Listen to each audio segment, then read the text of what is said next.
우리 성가대 찬양 대단히 감사합니다.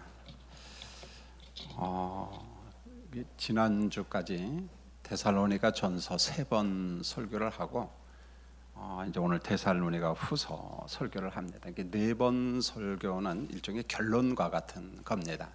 다음 주부터는 목회 서신 이제 디모데전서, 디모데후서, 디도서 이런 순번대로 설교를 하려고 합니다. 그러면 금년 12월까지는 요한계시록까지 신약의 결론 설교를 전체 마칠 수 있습니다. 여러분 조금만 집중하시면 될 것 같아요. 우리가 데살로니가 교회 형편에 대해서 3번에 걸쳐서 이미 설교를 했습니다. 데살로니가 전서 1장 3절에 보면은 그들은 믿음과 소망과 사랑이 충만한 교회다, 이렇게 사도 바울이 나름대로 막 극찬을 합니다. 그 다음에 데살로니가전서 1장 8절에 보면은 그리스 전체에서 소문난 교회다. 물론 이제 성경을 보면은 이렇게 직접적으로 그리스 이렇게 나타나지는 않고 혹은 마케도니아 혹은 아가야 이렇게 나타납니다. 그래서 마케도니아 하면은 지금 그리스의 중북부고, 그 다음에 아가야 하면은 중남부고, 뭐 그렇게 보면 되겠어요. 보면은 이게 어느 정도 소문나냐면 이 그리스 전체의 소문난 교회다. 여러분 개척해서 이렇게 자립한 지 얼마 안 된 교회인데 이렇게 소문난다는 게 쉬운 게 아니거든요. 보면은요. 자, 그럼에도 불구하고 교회 역시 땅에 있기 때문에 뭐 어려움이 있죠. 보면은. 그래서 데살로니가전서 1장 6절에 보면 많은 환란이 있다. 여기서 말씀한 환란의 대표적인 것은요, 유대교인들과 관련된 겁니다. 그 지역에 정착해서 사는 이 디아스포라 유대인들이 있는데, 이들이 이제 예수 믿는 사람들 때문에 시기심이 막 발동을 합니다. 그래서 데살로니가 교회를 핍박하고 막 그들을 무척 힘들게 하죠. 유대 교인들이 여기 한계가 있었던 것 같아요. 보면은. 그래서 저자에서 있는 불량배들, 그러니까 시장에서 있는 그런 불량배들을 고용한 다음에 데살로니가 교회를 막 박해를 하기 시작하죠. 그런 핍박이 굉장히 많았습니다. 자, 그리고 데살로니가 후서 1장 4절에 보면 더 심해진 박해와 환난 중에 인내와 믿음으로 견디고, 그래서 여러분 사람이 환난, 박해, 핍박을 받는다, 그걸 견딘다는 게 쉽지 않거든요. 보면은 데살로니가 교회도 마찬가지였는데 그런 환난 중에 인내와 믿음으로 견디고 있다, 이렇게 이제 말씀을 이야기합니다. 자, 사도 바울은 고난받는 교인들을 이제 위로하죠. 뭐라고 하냐면은 데살로니가 후서 1장 6절에 보면 너희로 환난을 받게 한 자들에게 환난으로 갚으신다. 지금 여러분들이 핍박을 받고 참 어려움이 있는데 인내하라, 반드시 하나님께서 그들에게 갚으신다, 이런 말씀을 하고 있습니다. 데살로니가 후서 1장 8절에 보면 하나님을 모르는 자, 예수님의 복음에 복종하지 않는 자는 형벌하시고, 이 종말적 선언이죠. 보면은 그 다음에 데살로니가 후서 1장 9절에 보면은 영원한 멸망의 형벌을 받는다, 이렇게 말했어요. 자, 그러면서 바울 사도가 환난 가운데 있는 성도들이 받을 상급, 자, 이 말씀을 통해서 이루하는데 데살로니가후서 1장 7절을 보면 환난을 받는 너희에게는 우리와 함께 안식으로 갚으시는 것이 하나님의 공의인, 이렇게 말합니다. 그저 단순히 안식 그런 정도가 아니라 영원한 안식에 대한 영생의 복락에 대해서 바울 사도가 이야기를 하고 있습니다. 여러분, 제가 데살로니가 전서에서 강조했던 것처럼 데살로니가 후서 말씀을 쓰게 된 배경은 거의 비슷해요. 보면은 시한부 종말주의자들의 미혹 때문입니다. 시한부 종말론자들입니다. 여러분, 이 당시 벌써 이 시한부 종말주의자들이 데살로니가 교회와 초대교회를 공격하기 시작했는데, 시한부 종말이라는 말은 재림의 날짜를 명시적으로 이야기하는 사람들이잖아요. 자, 언제 예수님이 오신다, 그 다음에 시간까지, 날짜, 시간까지. 그래서 우리나라의 대표적인 시한부 종말주의자 1992년도에 있었던 다미선교 이장님 씨 같은 사람, 제가 이야기했습니다. 그 목사님이었어요. 생명의 말씀사에서 성경을 번역하는 사람이었으면 영어 실력이 탁월한 사람이었거든요. 그런데 거기에서 번역서를 쓰다 보면서 거기에 영향을 받았어요. 그러니까 예수님이 1992년도 10월 28일 그것도 밤 12시에 오신다. 그 나라가 어지러웠잖아요. 보면은요. 사회 무리를 일으키기도 했습니다. 이런 시한부 종말주의자들은 어느 시대든지 나타난다는 거예요. 보면은요. 어느 시대든지 있다는 거예요. 자, 바울 사도는 그래서 다시 한번 이 재림에 관하여 아주 세밀하게 말씀하시는데 데살로니가 후서 2장 1절에 자 이렇게 말씀해요. 여러분 우리 스크린 보고 2장 1절을 한번 읽겠습니다. 시작. 형제들아 우리가 너희에게 구하는 것은 우리 주 예수 그리스도의 강림하심과 우리가 그 앞에 모임에 관하여 이렇게 말합니다. 자, 문장을 잘 보십시오. 예수님이 강림하실 때, 재림하실 때 파루시아에 대해서 이야기를 합니다. 자, 우리가 그 앞에 모임에 관한 내가 이야기를 한다. 그리스도 앞에 모인다는 거죠. 재림하시는 예수님 앞에 모인다 이런 말이에요. 예수님이 재림하실 때 어떤 사람들이 주님 앞에 모이느냐는 거예요. 어떤 사람이 주님 앞에 모이느냐.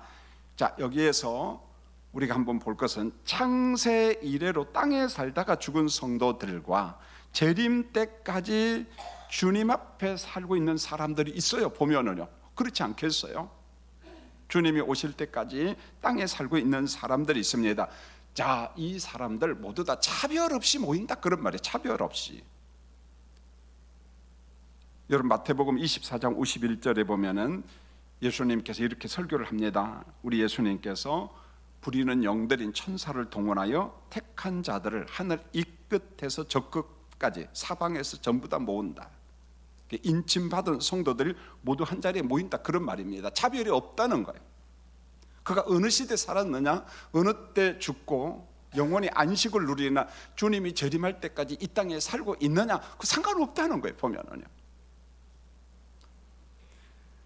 데살로니가 교회를 유혹하는 거짓 교사들의 주장입니다. 본문 2절을 한번 잘 보시면은 이렇게 말합니다. 영으로나 또는 말로나 또는 우리에게서 받았다 하는 편지로나 주의 날이 이르렀다고 해서 쉽게 마음이 흔들리거나 두려워하거나 하지 말아야 한다는 것이니라. 자, 무슨 내용입니까?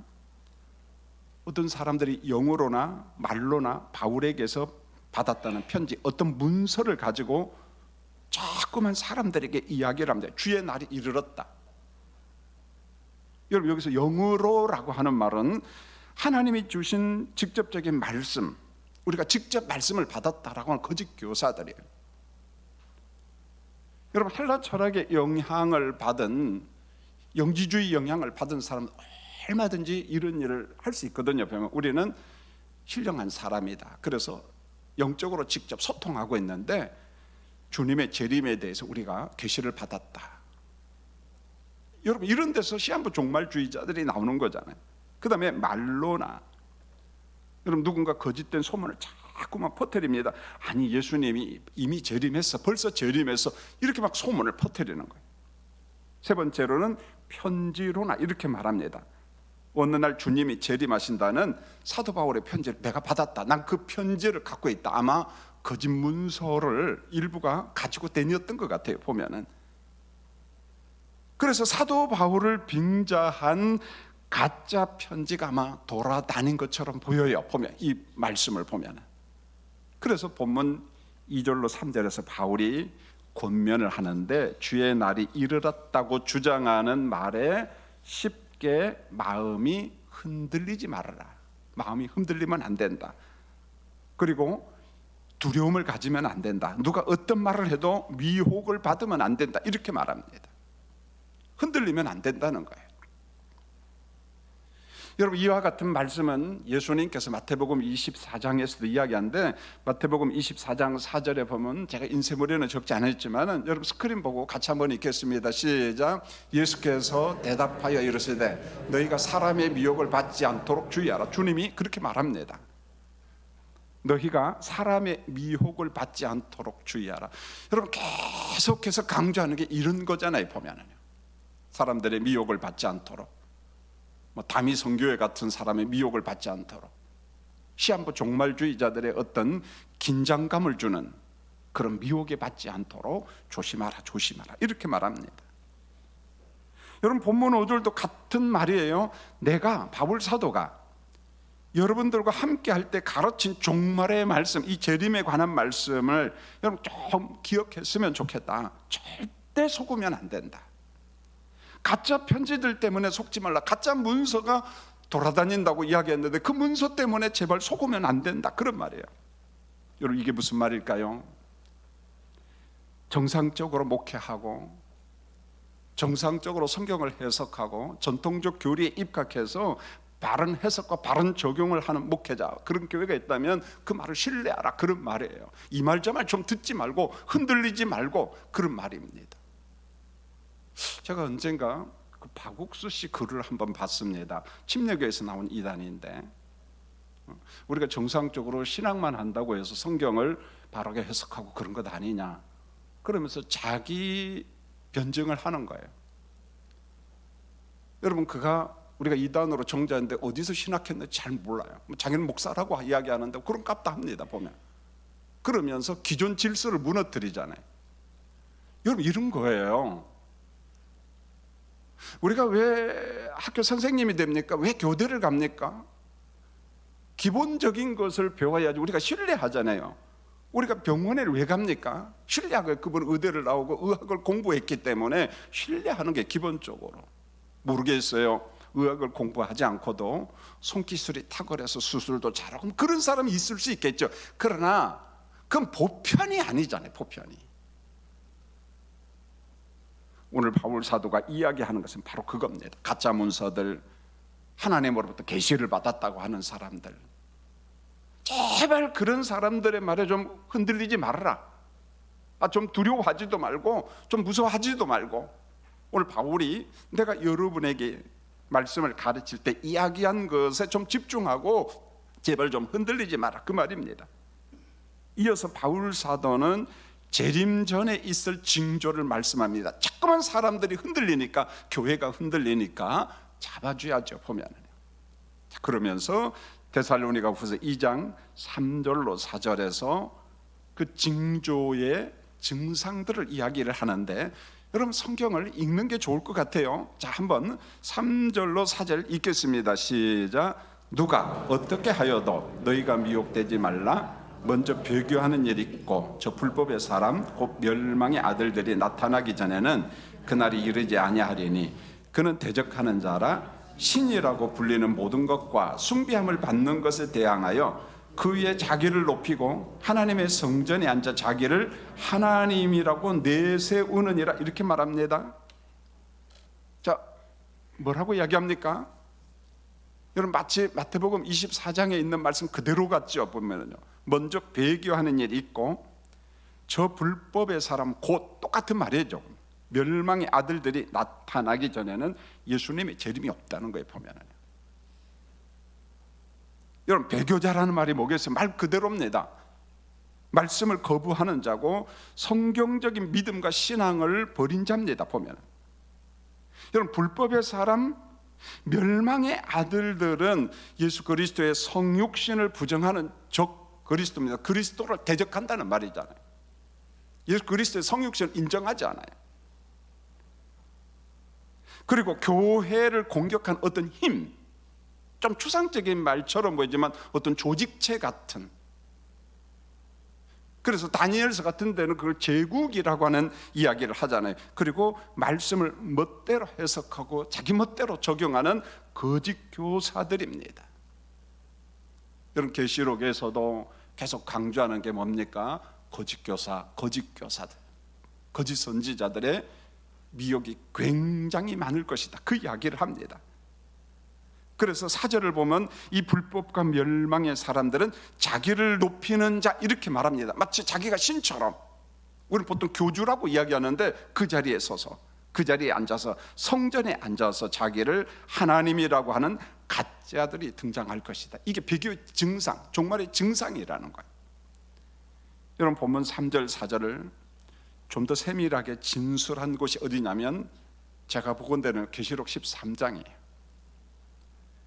여러분, 계시록 13장은 교회 시대 교회를 공격하는 적그리스도, 거짓 교사들, 그리고 어떤 이념 속에는 다양한 게 있겠죠. 어느 하나가 아니겠죠, 보면은. 자, 이것들을 포괄적으로 예고한 말씀이 계시록 13장이에요. 계시록 13장 1절을 보세요. 바다에서 올라온 짐승이 있습니다. 두 짐승 이야기를 하다가 바다에서 올라오는 짐승, 첫 번째 짐승을 이야기하는데 적그리스도로서 교회를 핍박하는 제국의 형태로 등장합니다. 그래서 다니엘서는 이 제국의 형태에 대해서 정확하게 이야기해요. 그게 보면 역사 속에 등장했던 어떤 바벨론 제국이나 페르시아, 헬라 제국, 로마 제국 같은 이 강력한 힘이 있어요. 무력, 힘. 그게 어느 때는 폭력으로 등장합니다. 여러분, 어느 때는 종교와 이념으로 옷을 입고 등장합니다. 자, 그게 무슬림으로 등장할 수도 있고요. 여러분, 우리는 터키에 대해서 형제 나라 그렇게 하면서 긍정적으로 이야기하는데 뭐 저도 좋아요. 보면은요, 그 한국 사람이 터키에 가면은 참 따뜻하게 대접합니다. 형제의 나라 뭐 그렇게 하죠. 그러나 오스만 투르크 제국의 역사를 보면 꼭 그렇게만 말할 수는 없어요. 우리가 오스만 투르크 제국 시대에 있었던 그 하미드 대학살 사건을 보면 끔찍합니다. 사실은. 여러분들 기회가 있으면 아르메니아 가면은 그분들을 위로하기 위한 그 위령탑 같은 게 있습니다. 하미드 대학살 사건 때 이 투르크, 오스만 투르크 제국 약 150만 명 정도 아르메니아 사람을 죽여요. 학살입니다. 러시아하고 내통하는 거 아닌가 뭐 등등 여러 가지 이유 때문에 이때 바로 아르메니아 사독교회 교인들이 엄청나게 죽습니다. 여러분, 우리는 히틀러 학살 사건은 알지만은 이건 잘 모르거든요. 보면은 여러분, 소련 공산주의, 그다음에 히틀러 정권, 중국의 마오 사상에 영향을 받은 사람, 우리가 정확하게 실체를 모르지만 엄청난 많은 사람들, 그 다음에 북한의 김일성과의 같은 조직 힘, 이게 어느 하나가 아니라 역사 속에 이런 힘들이, 권력들이 등장한다는 거예요. 보면은요, 여러분, 지금도 이란에 보십시오. 예수 믿는다는 이유 때문에 추방당하는 정도가 아니라 감옥에 가야 되잖아요. 유배까지 갑니다. 우리 한국의 선교사들이 다 추방당했어요. 아프가니스탄도 마찬가지고, 북한도 마찬가지고, 중국도 마찬가지고, 아프리카의 사하라 사막 주변의 무슬림들 굉장히 폭력적이거든요. 보면 예배 드리다가 그게 로만 가톨릭이냐 개신교냐 그거 안 봐요. 그 사람들은 총을 난사하기도 하고 석탄을 던지기도 하고 많은 사람이 박해를 받고 있어요. 여전히 마찬가지. 매주 오는 오픈도어 선교에 보면은 긴급한 기도 요청이에요. 자, 이런 일이 벌어질 때 기도 부탁합니다. 어떤 때는 먹거리가 없거든요. 그러면은 먹거리가 필요합니다. 약품이 필요합니다. 제가 옛날 과거 이야기를 하는 게 아니에요. 오늘 이야기예요. 여러분, 계시록 13장 11절에 보면은 두 번째 짐승이 나오는데 땅에서 올라온 짐승이에요. 여러분, 계시록 13장 11절에서 땅에 올라온 짐승과 마태복음 24장에 사람을 미혹하는 거짓 교사에 대한 이야기가 엄청나잖아요. 거짓 선지자, 거짓 교사, 이 계속 지속적으로 등장한다는 거예요. 보면 여러분, 대표적인 거짓 교사는 성령과 말씀을 떠난 어떤 인간들만의 어떤 평화, 인간들만의 어떤 유토피아를 건설할 수 있다고 주장하는 종교연합체라는 거죠. 이들은 순수하게 성경을 해석하고 그것을 삶에 적용하고 시대를 이야기하는 것이 아니라 한쪽으로 쏠린다는 거죠, 보면. 그래서 이 사람들의 성경 해석을 보면 다분히 어떤 투쟁적이에요, 보면은.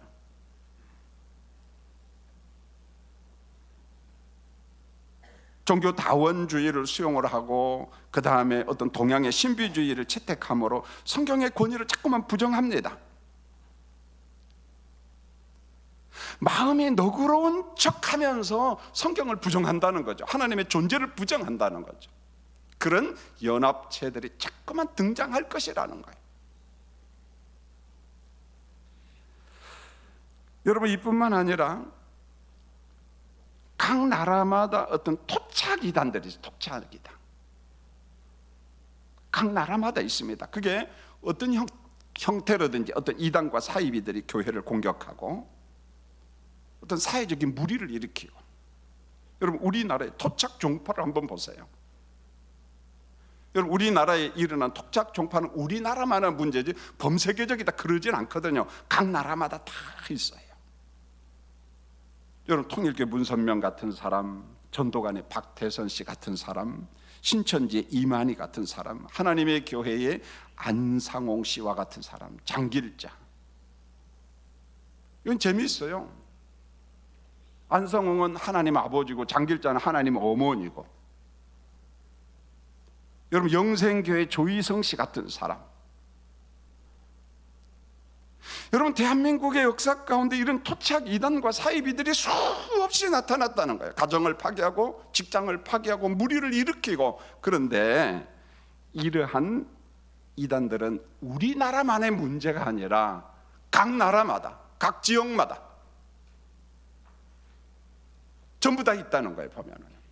그래서 마태복음 24장 23절에는 주님이 그렇게 말합니다. 각처에 있는 사람. 자, 여러분 스크린을 보고 한번 읽겠습니다. 시작. 그때에 사람이 너희에게 말하되 보라, 그리스도가 여기 있다 혹은 저기 있다 하여도 믿지 말라.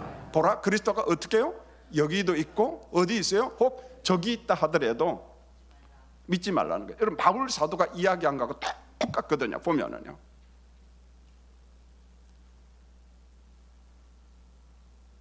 보라, 그리스도가 여기 있다 혹 저기 있다, 그래도 좀 믿지 마라. 각처에서 도처에서 이런 현상들이 있을 것이라는 거예요, 보면은. 어느 한 나라가 아니라는 거예요, 보면은. 본문 7절을 보십시오. 불법의 비밀인 사탄과 그리고 그의 협력자인 적그리스도와 거짓 교사들이 이미 활동하고 있다. 이미 활동하고 있다. 이렇게 말합니다. 지금 그것을 막는 자가 있어요. 진리의 영이신 성령께서 거짓 교리를 막고, 성령이 아니고선 분별이 어렵다는 거죠, 보면. 성령이 우리에게 분별력을 주시고 깨닫게도 하시고. 여러분, 본문 2장 8절에 보세요. 불법한 자를 예수님이 파멸시키며 재림 때에 거짓 교사들을 영벌 불못의 심판을 받게 한다. 큰 시간 속에서 종말적인 이야기를 하고 있어요. 여러분, 본문 9절로 12절을 보면은요, 이 말세의 날들 가운데 나타나는 것은 사탄의 이제 속임수인데, 그리고 거짓 기적, 이 거짓말 형태로 많은 것들이 등장한다는 거예요. 학문을 가장하기도 하고 종교를 가장하기도 하고 어떤 이념을 가장하기도 하고 많은 것들이 일어난다는 거예요. 중요한 것은 어떤 사람들이 유혹을 받고 어떤 사람들이 넘어가는가. 오늘 10절과 12절을 같이 묶어서 보면 이런 겁니다. 하나님의 진리를 믿지 않는 자, 그리고 불의를 좋아하는 자. 호기심이 발동할 수도 있겠죠. 그게 이제 지나칠 수도 있겠죠. 자, 이들은 재림 때 영벌의 심판을 받게 된다. 이렇게 말하면서 11절에서 굉장히 중요한 이야기를 합니다. 여러분, 11절을 같이 한번 읽어보겠습니다. 시작. 이러므로 하나님이 미혹의 역사를 그들에게 보내사 거짓 것을 믿게 하심은, 이렇게 말합니다. 미혹의 역사를 그들에게 보내사 거짓 것을 믿게 하시고. 자, 이 말씀은 로마서 1장하고 같이 연결해서 해석해야 되겠죠. 보면은요, 어떤 사람들에게는 허용적 심판이 있다는 거예요. 매사에 정욕적이고 어떤 욕심이고 탐욕이고, 그 다음에 지나치게 기웃거리고 그럼 좋다는 거예요. 거짓을 따라 살도록 내버려 둔다는 거예요. 내버려 버림의 심판이라는 거예요. 여러분, 그런 말 있잖아요. 그래, 너희들 하고 싶은 대로 해봐라. 그냥 하나님의 허용 가운데 그게 있다는 거예요. 로마서 1장을 보면은 그런 내용이 있잖아요. 순리를 따라 살지 않고 진리를 따라 영리, 자꾸만 반대편으로 가고, 그들의 심판 가운데 좋아, 그럼 너희들 하고 싶은 대로 한번 해봐. 그래서 귀한 논리 가운데 히브리서 12장에서 강조하는 게 있잖아요. 누가 참 아들이냐? 아버지로부터 징계받는 사람이 참 아들이에요. 내 아들이 곁길로 가는데 방치하고 방관하는 부모 없거든요. 보면은 너 그 길로 가면 안 돼. 너 그 길로 가면 안 돼. 우리 손자가 저랑 밖에 나가서 킥보드 타는 걸 되게 좋아합니다. 이제 26개월 됐는데 조그마한 게 막 쫄랑쫄랑하고 타면은 지나가는 사람들이 올스톱이야. 왜요? 본이라고. 너무 재밌거든. 얘가 조금만 물어봐요. 몇 개월이 됐냐고. 이제 말을 조금 하고. 그런데 너무 재밌으니까 자전거 타는 도로로도 가고 버스 타는 도로로도 가고. 그럼 저 가만히 있으면 됩니까? 안 됩니까? 스톱해야죠. 이게 부모예요. 이게 할아버지고 할머니입니다. 그래서 히브리서 기자가 구약 말씀을 종합적으로 인용하면서 내 자식이 죽음의 길로 가면 책망해야죠. 그러면 안 된다. 그런데 만약에 책망치 아니하면은 뭐라고 이야기합니까? 참 아들이에요? 뭐라고요? 사생자라고 이야기하잖아요. 오늘 이 말씀을 그대로 하고 있는 거예요. 보면은요, 허용 심판이라는 게 있다는 거예요. 여러분, 계시록 21장 8절은 본문 12절보다 좀 더 구체적인 심판 말씀을 하고 있는데, 둘째 사망, 영벌에 대해서 이야기를 합니다. 여러분, 계시록 21장 8절도 한번 성경을 읽고 무슨 말인가 한번 볼까요? 같이 읽겠습니다. 시작. 그러나 두려워하는 자들과 믿지 아니하는 자들과 흉악한 자들과 살인자들과 음행하는 자들과 점술가들과 우상숭배자들과 거짓말하는 모든 자들은 불과 유황으로 타는 못에 던져지리니 이것이 둘째 사망이라.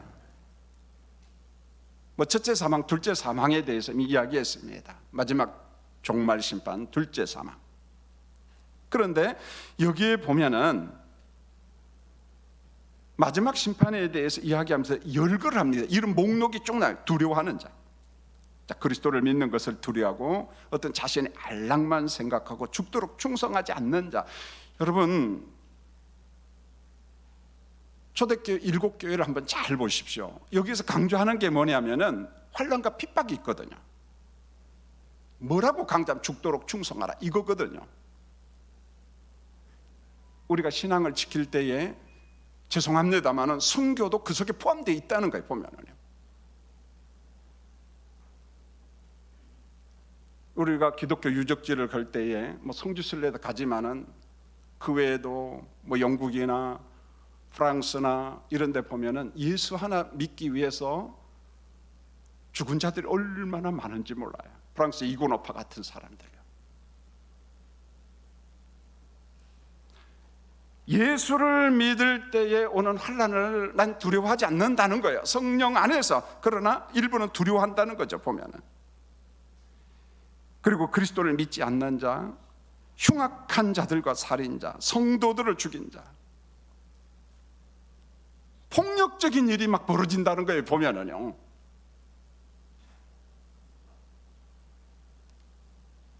예수 믿는다는 이유 때문에 죽어야 되고, 자, 그런가 하면 음행하는 자. 여러분, 음행이라는 말은 단순히 성적인 걸 의미하지는 않아요. 성경에서 이걸 포함한 일종의 우상 숭배죠. 그래서 음행과 음녀라는 단어가 종종 등장하는데 성경에 보십시오. 이스라엘을 향해 음행하는 자, 예루살렘에 음행하는 자, 이상하잖아요. 종교 지도자들이 있고 성전이 있는데 음행하는 거 무슨 말입니까? 하나님의 말씀을 떠난 그들은 이스라엘일지라도 음행하는 자예요. 제사장일지라도 음행하는 자. 이것을 보면 얼마든지 교회도 음행하는 죄악에 범할 수 있다는 거에 보면 하나님의 말씀을 떠날 때 성경은 그렇게 말합니다. 음행하는 자. 이뿐만 아니라 점술가들, 사람을 미혹하는 점술가, 점쟁이들, 다양한 형태로 등장하잖아요. 우상 숭배자들, 하나님의 자리에 거짓된 우상을 놓는 자들, 거짓말하는 모든 자. 가장 무서운 것 같아요 보면. 그런데 겉은 멀쩡합니다. 그런데 내면이 거짓말로 가득 차 있거든요 보면은요. 그래서 거짓말이라고 하는 어떠한 것들,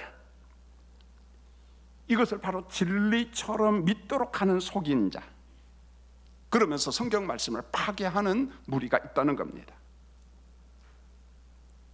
1981년도 제가 한 가지 샘플만 이야기하려고 합니다. 인도 뉴델리에서 개최된 제3세계 신학자 에큐메니칼 협의회 보고서입니다. 이렇게 말합니다. 다른 종교에서 하나님의 임재를 배워야 한다. 제가 다른 종교를 폄하하거나 비난하기 위해서 이 말을 하는 게 아니에요 여러분. 오늘 이 말씀이 뭔가요?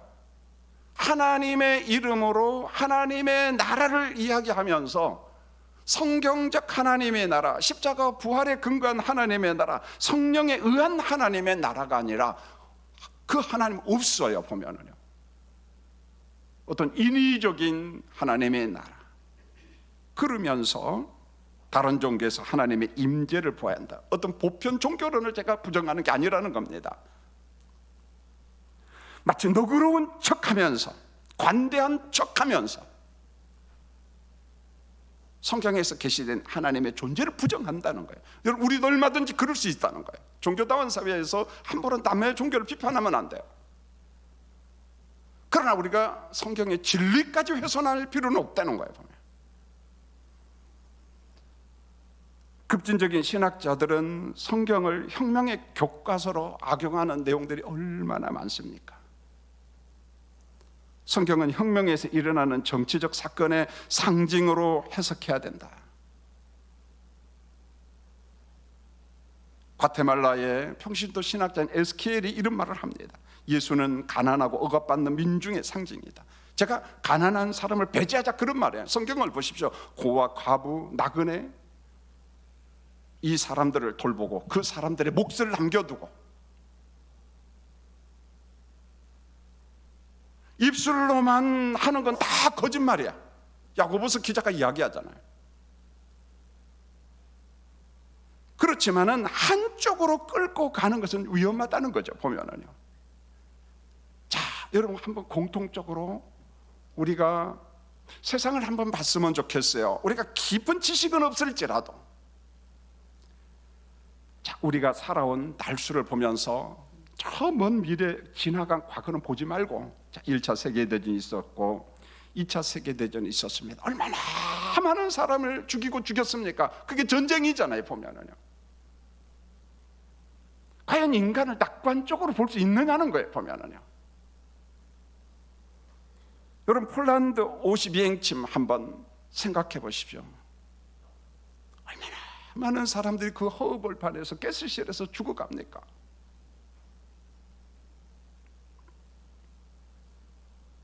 여러분, 독가스실에서 사람을 몽땅 집어넣고 죽인다는 게 이해가 됩니까? 이게 인간의 죄성이에요. 그런데 그런 인간을 낙관적으로 볼 수 있느냐는 거예요. 히틀러의 만행, 소련 공산주의, 강제 수용소 폭력 사건, 인간을 무시한 죄악들, 이게 사람이라는 거예요. 그런데 기껏 한다는 말이 뭡니까? 사람은 선함으로 사람들에 의해서 땅에 유토피아를 건설할 수 있다. 아무리 봐도 거짓말이에요. 사기예요. 우리 내면의 속성을 한번 보세요. 여러분, 얼마나 선합니까? 여러분 얼마나 거룩합니까? 매일 기도하지만 성령의 이끄심을 받는다고 하지만 그러나 우리 안에 내면 속에 얼마나 부정적입니까?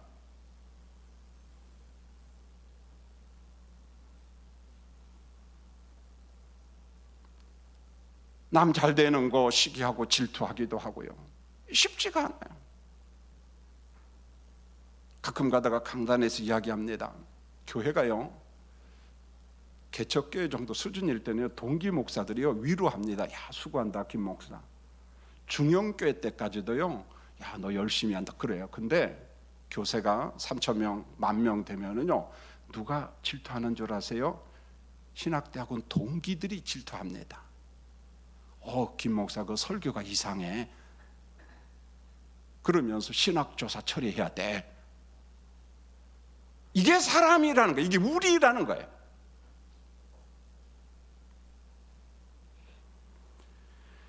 여러분, 거짓말하는 세상을 향하여 하나님이 주신 말씀이 뭘까요? 미혹하는 세상을 향하여. 출애굽기 14장 14절, 홍해 바다 앞에서 하나님께서 모세와 이스라엘 백성들에게 이렇게 말합니다. 여호와께서 너희를 위하여 싸우시리니 너희는 가만히 좀 있어라. 이렇게 말합니다. 좀 호들갑 좀 떨지 말고 좀 가만히 있어라. 여러분, 홍해 바다, 성경을 읽던 바다는 언제나 긍정적 의미는 아니에요. 부정의 의미입니다. 세속과 죄와 사탄을 상징하기도 합니다. 그래서 바다에서 짐승이 올라오고 이런 표현을 쓰고 있어요. 세속의 상징인 홍해 바다를 건너게 하신 분은 하나님이시다.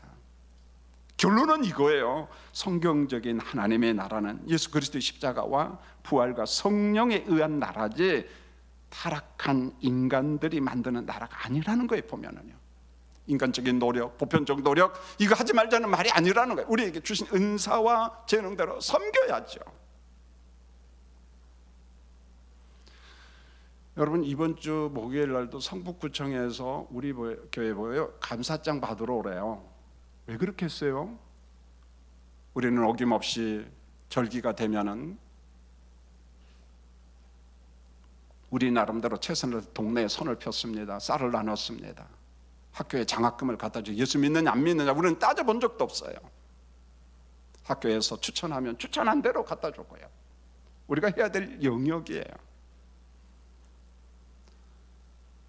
그렇다고 해서 사람에 의해서 정말 하나님의 나라가 완벽하게 건설되는, 성경은 이렇게 말합니다. 이렇게 말합니다. 여호와께서 너희를 위하여 싸우시리니 너희는 가만히 있을지어다. 땅에 유토피아 건설을 주장하는 인간들아, 가만히 잠잠히 있으라. 하나님이 하시는 일을 봐라. 계시록 21장 8절, 거짓말하는 사람들과 적그리스도 거짓 교사들은 불과 유황이라는 영벌에 들어간다. 둘째 사망에 들어간다. 심판을 받는다. 이렇게 말했어요. 이제 말씀이 결론입니다. 데살로니가 교회의 어려움이 뭡니까? 우리 어머니 아버지는 죽었는데 죽은 부모님은 예수님이 재림하실 때 영접하지 못하는 거 막 슬퍼했어요. 너무 많이 울었어요. 그 바울 사도가 제발 울지 말라는 거예요. 차별이 없다는 거예요. 우리보다 먼저 죽었을지라도 주님이 재림하실 때 주님을 다 영접하고 전부 다 함께 이루어지니까 제발 그런 생각 좀 하지 말고,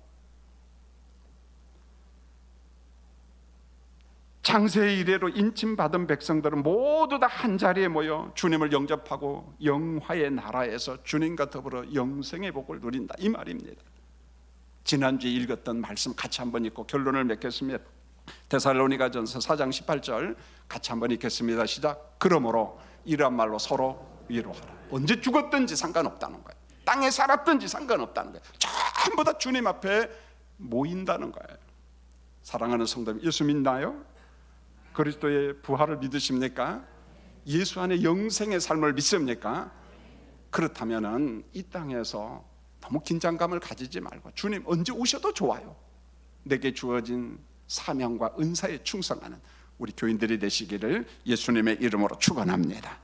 기도하겠습니다. 하나님 우리 아버지, 넉 주에 걸쳐서 데살로니가 전서와 후서 말씀을 전했습니다. 그릇된 시대의 종말주의자들, 그릇된 성경 해석과 적용 때문에 교회가 흔들리고 사람들의 삶이 파괴되었어요.